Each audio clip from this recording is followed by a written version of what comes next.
Mirë se erdhet në Njerëzor, fjalë për shpirtin. Ky është një vend për ata që duan ta kuptojnë veten, jetën dhe natyrën njerëzore. Këtu nuk gjykojmë, këtu reflektojmë, sepse sa më shumë kuptojmë njeriun, aq më pak nxitojmë ta gjykojmë.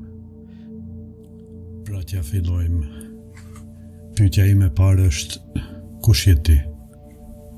Mendoje për një moment. Nëse dikush të pyet kush je ti, shumica prej nesh përgjigjen me njëherë: jam shqiptar, jam musliman, ose jam krishter, jam baba, jam nën, jam doktor, jam shkencëtar, jam i pasur, jam i varfër, e me tej, e me tej, e me tej. Por, a je vërtet këto? Apo janë vetëm etiketa që ti ke marrë gjatë jetës tënde? Ne lindim pa emër, pa komsi, pa fe, pa profesion, pa status. Dal nga dal, bota fillon të na tregoj kush duhet të jemi.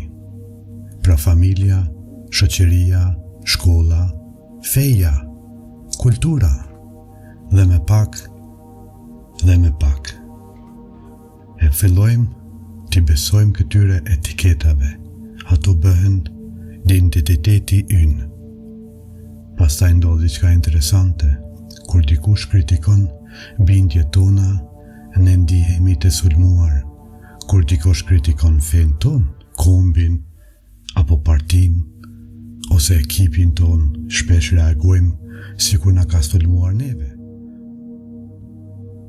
Por përse reagojmë ashtu? Sepse egoja jon nuk arrin të dallojë mes njeriut dhe identitetit që ai i ka ndërtuar vetvestes. Ajo i bashkon të dyja. Dhe sa më shumë lidhemi me identitetin, aq më shumë vuajmë kur ai vihet në pikpyetje. Ndoshta nuk jemi zemërimi ynë, nuk jemi profesioni ynë, nuk jemi pasuria jon. Madje as mendimet tona nuk janë gjithmonë të njëjta. Ato ndryshojnë, identitetet ndryshojnë, por diçka mbetet, dhe ajo është vetë dia, që i veren të gjitha këto. Liria nuk fillon kur gjejmë një identitet të ri, liria fillon kur na nuk kemi më nevojë të mbrojmë asnjë identitet tonë. Kur nuk kemi më frikë të themi: mund të kem gabuar, më fal, isha në gabim, më fal që sjellja ime ishte pak impulsive, sepse atëherë nuk mbron me egon, mbron të vërtetën.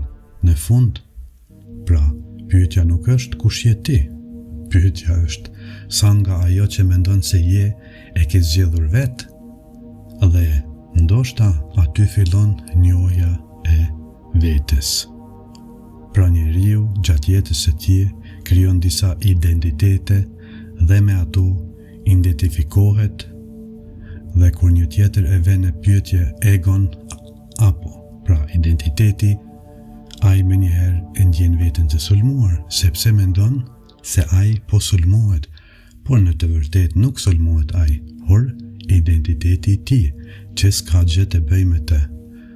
Pra këshilla ime për të ardhmen është: sa herë që dikush ju kundërshton ose ju vjen në dyshim, vëzhgoni me kujdes, si reagoni, sepse pikërisht aty do ta kuptoni nëse është lënduar ego e juaj, apo nëse mbeteni të qetë dhe të kuptoni se është sulmuar vetëm egoja e juju në të vërtetë. Shpesh njerëzit që reagojnë me zemrim ose teprojnë në reagim janë shumë të lidhur me identitetin e tyre. Prandaj ju lind frika se ata kanë frikë, po humbasin atë që besojnë se janë. Por identiteti nuk duhet të jetë një burg, duhet të kemi guximin ta vëmë në dyshim edhe veten, sepse vetëm kështu mund të rritemi. Pra, shpresoj se ta keni kuptuar. Miropafshim në videon tjetër. Ky ishte Njerëzor. Faleminderit që ishit me mua. Nëse kjo video të bëri të reflektosh ndaje me dikë që mendon se do ta vlerësoj,